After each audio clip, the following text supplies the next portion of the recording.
What's up guys, Marcus here, Everything Tenere. I'm back at you in the garage with another winter maintenance video, or for this episode it's gonna be checking out my bearings in my steering stem, and we're gonna remove the triple. And I've cheated a bit, so I already have a lot of stuff removed, but I will tell you what you at least need to remove to get into this and get it off. So we're gonna start with that. You of course need to remove your front fork, both right and left leg, so you can get this the triple off the bike. It's of course easier if you remove the tank, but you do not need to. What you would need to remove is the bar risers here. So I will tell you when I remove mine what kind of socket you need underneath here. But it is possible to remove it without removing the bar riser as well. But if you want to do that, you will need to get yourself a 27mm fixed wrench, because this one you can get in here on the nut, on the steering stem nut. With a socket, you don't have enough space here to move around and get it out. So that's why you need to loosen the nuts underneath here. You have this dome style nut and a washer, two of them. And when you loosen that, you can actually just lift up the bars a bit to get in there with your socket instead. But we're gonna get to that. So other things that I will mention before we start, which is really important, even if you're not going to remove this one, always check your steering stem nut, because sometimes it can be loose. And if it's loose, you can feel a little bit of clunkiness in the front. There have been instances when people actually lost this one because it has worked itself off, and they dropped it somewhere in the woods or on the road or whatnot, and that's dangerous, right? So it's pretty hefty Newton meter torque setting on this. It's 134 Newton meter. So those that have come loose must have been loose from the factory. Other thing to think about is underneath here we have two ring nuts, which you have to have a hook wrench to, or supposed to have a hook wrench so you can torque it down. They are a bit special when you put everything back, and I will come to that when we put mine back, right? So let's start this one. So if we start off with the bar riser nuts, dome nuts that sits underneath here, you need a 17th socket. And if you're removing your bar riser with the forks installed, you would need a jointed kind of extender, because it's much easier to get into this nut that sits underneath here with a jointed one, so you can come in from an angle, right? Now when the shock is removed, it's a bit easier to get to this one. And oops, and remember, you have a washer underneath here,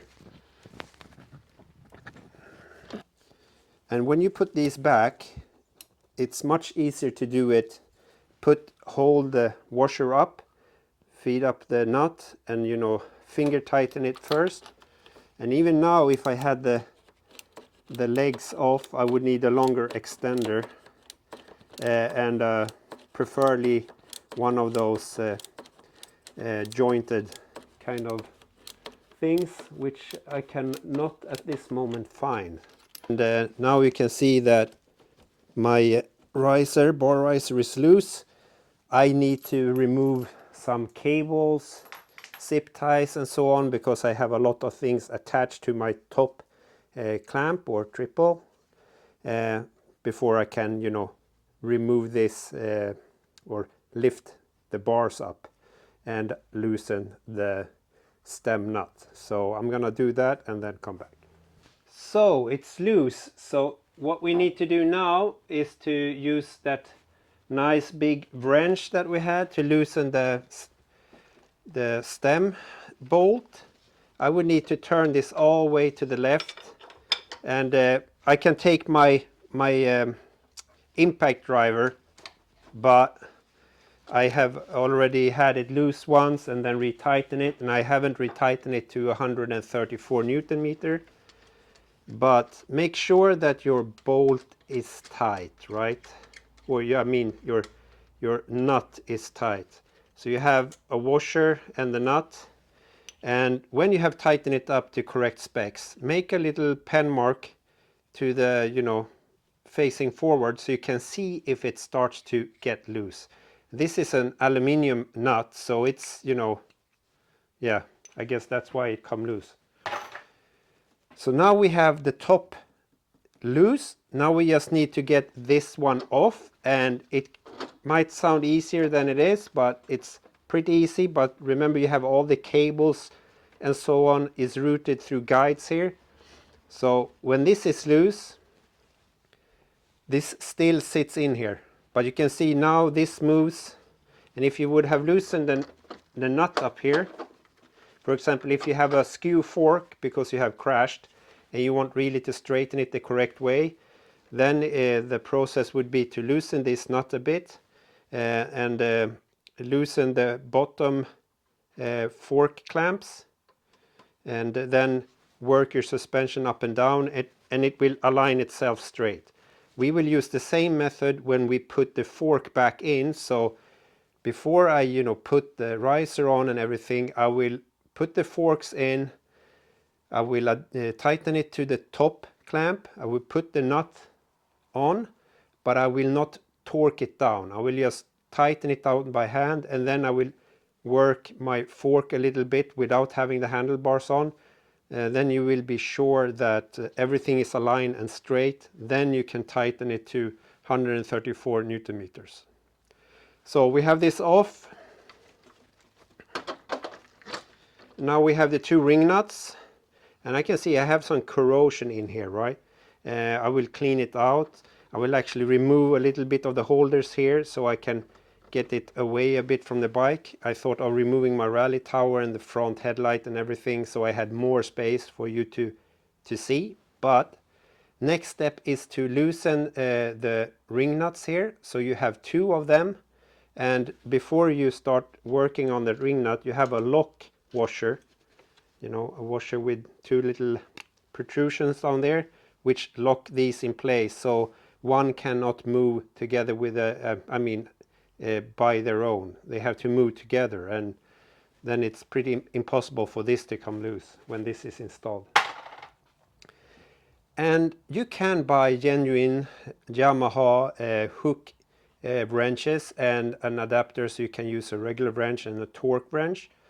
However, I spoke to a Yamaha service technician, and he said, oh, we usually just use a drift pin and you know, a hammer to loosen it up. So important thing to do, there is no torque spec for the upper ring. For the lower ring, it's a torque spec. And when you install this one, I will say it now and I will tell you guys later as well. This lower torque lock ring should be first torqued to 75 Newton meter. This is just to set everything correctly, especially if you have replaced your bearings or whatnot. So it will tighten everything together. Then you will loosen it a little bit and then tighten it again to 7 Newton meters. So not a lot of torque on the bottom one, you know, the second time you have, you know, torqued it. So you will torque it to 75, loosen it up a bit, and then torque it to 7 Newton meter. So they use a drift pin or whatever, a punch and a hammer, and you will just access one of these little flanges on the nut or the lock ring. You will remove it. The second one, so when you loosen this, the bottom triple will fall down or get loose. Sometimes you maybe need to take your rubber mallet and give it a little whack so it come down. And before you do that, make sure that you loosen all the cables. You have the brake hose, you know, put on there, installed underneath there, and so you loosen that up. So I will just loosen this. Now I will feel how much torque it is in there. So not a lot required to get this loose. I'm actually moving the whole bottom triple there. Now it's loose. And yes, the whole thing is moving downwards. And between these two lock rings you also have a little rubber bushing or a rubber seal So this one needs to go in between the two lock rings. So I forgot to mention that, but I'll remove it. So it looks like this. I will just remove my brake hose and everything, and then I will loosen this fully and take it out for you guys. I'll try and show you guys how it looks underneath here. And you can see that we have the brake hose line going here, and you have two 8mm nuts or bolts that sit here, one here and one here. This is also on a bracket that holds the bottom plug. So this is a rubber plug that you can remove, and you have drain holes there. It's supposed to be towards the radiator. So I'm gonna remove this now and then remove the bottom. Little plug looks like this. Mine was actually a bit squished, but doesn't matter. The bracket that holds the line, they are, you know, still on the line. So they're only the two bolts there. Everything is loose here. I can twist this. And when putting these ring backs, and now this one is loose, it just falls down very easily. So here we have the triple, the bottom one, the top one, and the bearing for the top one is in this cap, and it sits like this. And you can see mine were greased, maybe not, you know, super a lot, but they were not dry. So I will clean this off, and then I will, you know, apply new grease. Clean out as well the surface here, which is the mating surface for the bearing, and the same in the bottom here on the stem in here. So that's how you remove it, guys. It's not that hard, you know. You need to work around a few things here if you don't want to remove everything. So let's you know, clean it up, grease it, and then put it back in. So when I clean it off now first, I will just take, you know, dry paper and not try to use any kind of degreaser or spray directly onto the bearings, as you know that we will not clean it fully. Then if you want to clean it really fully, you would need to remove them and then, you know, soak them in kerosene or you know, use a degreaser or a spray. I usually use my multi-spray X4. This is from the Biltema. It's, you know, anti-corrosive, it's like cleaning, and it's you know, a little bit like a lubricant as well. So I will, you know, use that one as well, but I will take it on the paper so I do not soak the whole bearing. Have any solvent or, you know, degreasing agent, you know, penetrating deep into the bushing. So I will just take a little of this. I will clean the shaft and all the threads, and also of course around the bearing itself, because it's a lot of filth here on the bottom clamp. And if you want to replace your bearings, if you come this far, just go to that period maintenance in the service manual, and it says exactly how to do it here. You will need to use like a chisel or a big flat screwdriver and drive it in here so it pops loose. And in some cases, you know, if you install a bearing, you might need to press fit it on, but I don't think this is really that hard on there. So it's another story if you want to fit this shaft onto the bottom triple. That's a press fit, so then you would need to have a hydraulic press. That would be best, and not just use blunt force and trauma and bash it in. I don't think that's a good idea for the shaft. That is the bearing. You could pretty much, you know, cool the shaft down, or put this in the freezer and slightly heat up the bearing with a heat gun, and then just slide it on. So this looks clean. We're gonna do the same procedure with this one. So for you guys to know, the bearing in the cup, it was just like sucked on there due to the grease. So it's easy to just remove, and you can clean everything a bit easier, especially the seal and everything here. Just don't forget to re-grease this surface a bit as well, and also grease the bushing or the seal here, so it's not dry and can, you know, let humid moisture come in here. So right, so don't forget to clean your bike as well, where you have the seats for the bearings. I've done that now. You can see this bearing, it's, you know, it's supposed to be like this. This little collar here just holds the rollers in place. But make sure to clean the, you know, the stem or the steering head on the bike as well, so you don't forget that. Remove all the old grease and apply new grease on these ones. So I have grease here, and I will start, you know, turning this one. Any excess grease you can always wipe off, you know, or remove with your finger. But make sure that you get grease into the rollers and around them, so it's just not on the surface, so to say.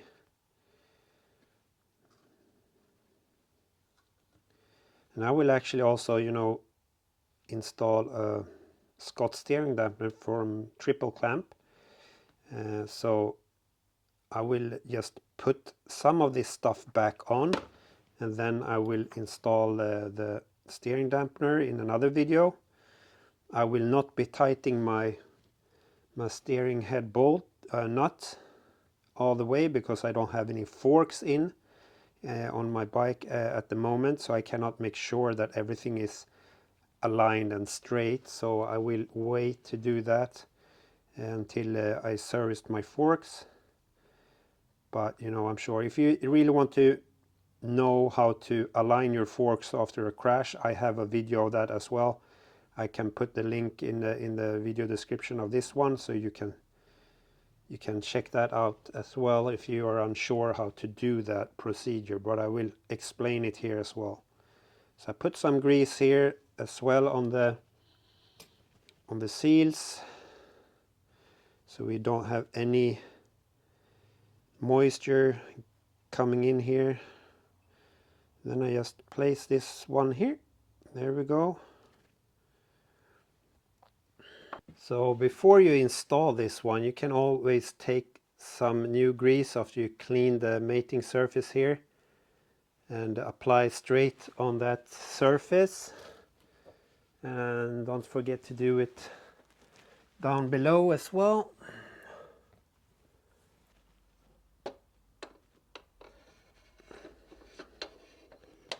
So this one is up. Then we take our nice, can do it like this. Can actually put the bearing in, and then the cup. This, everything is in the way. And then we had these nice little lock rings. I forgot to clean them, so I will try to do that while holding this. This is a bit hard. Oop. So, come on. So this is the first lock ring, the one closest to the steering head here, or stem. This was the one that you need to tighten now to seat it correctly. You need to tighten it to 75 Newton meters. So that's pretty hard to feel with your hands and whatever, with your punch and your hammer. But I had a little bit of a clue on how tight it was. I had to use some force. What you need to make sure that this runs smoothly, right?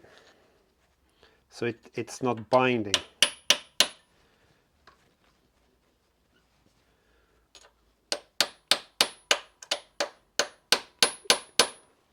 You know, you can always maybe make your own little hook wrench.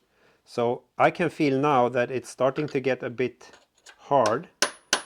So now I will loosen it up. There we go. This one moves with the nut.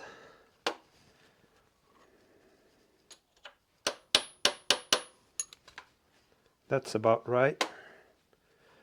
Then we just, if you remember, we had a rubber gasket that needs to come on. So tighten to 75, loosen a bit, and then tighten to 7. It should not bind when you turn this, and it should not be resistance, right? So if you tighten it too much, you will have resistance.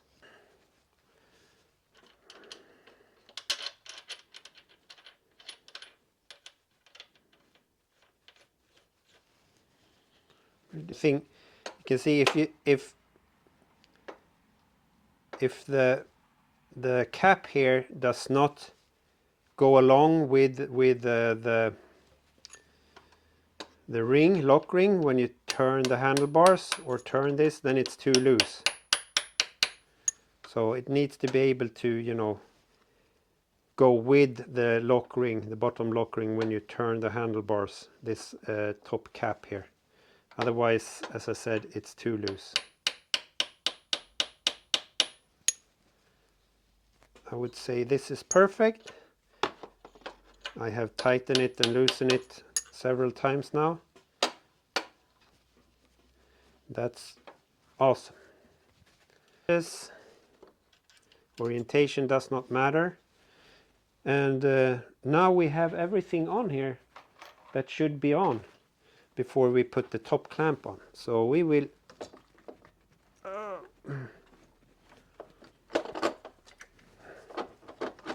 put the top on.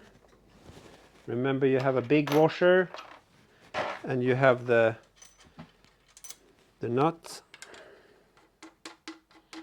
And remember what I said, you know, 134 Newton meter.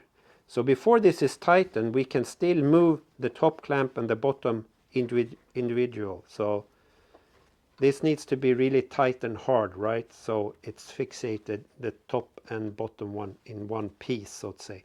So before, as I said before you tighten the top steering head nut, you need to install your fork legs, you know, your front wheel, everything. Tighten the top clamp in the fork legs, leave the bottom ones loose, and then have this just hand tighten, but not too tight so you're not able to move the top and bottom clamps individually. And then work your suspension up and down. That will align your forks so they are straight and you don't have any skew in them. And then move your handlebars all the way to the right and tighten this nut, steering stem nut, to 134 Newton meter. Then you can just go ahead and put your risers on, and your little castle nut underneath with the washer, and you're good to go. So make sure that you check your steering stem nut, even if you're not removing this, so that it is tight, and make a little mark here on the nut on the facing forward when you have the correct torque setting.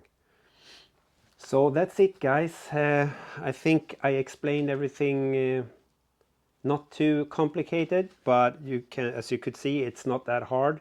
And just take it carefully, calm and collective, you know. When you install your fork legs, before you tighten the stem nut, make sure you work your suspension, then tighten it to 134 Newton meters, and check your stem nut. Even if you're not removing the triple, check it, make a mark on it, so it's have a mark straight forward, so you know if it's starting to get loose. And if you don't want to remove the risers by a 27th 7mm fixed wrench, so you can get to it without removing the riser and tighten it. So that's my tip, and I hope you enjoyed this video. Please like and subscribe, and I'll get back to you with a Scott steering damper install very soon. So take care guys, stay safe and don't do anything stupid. Cheerios, bye bye.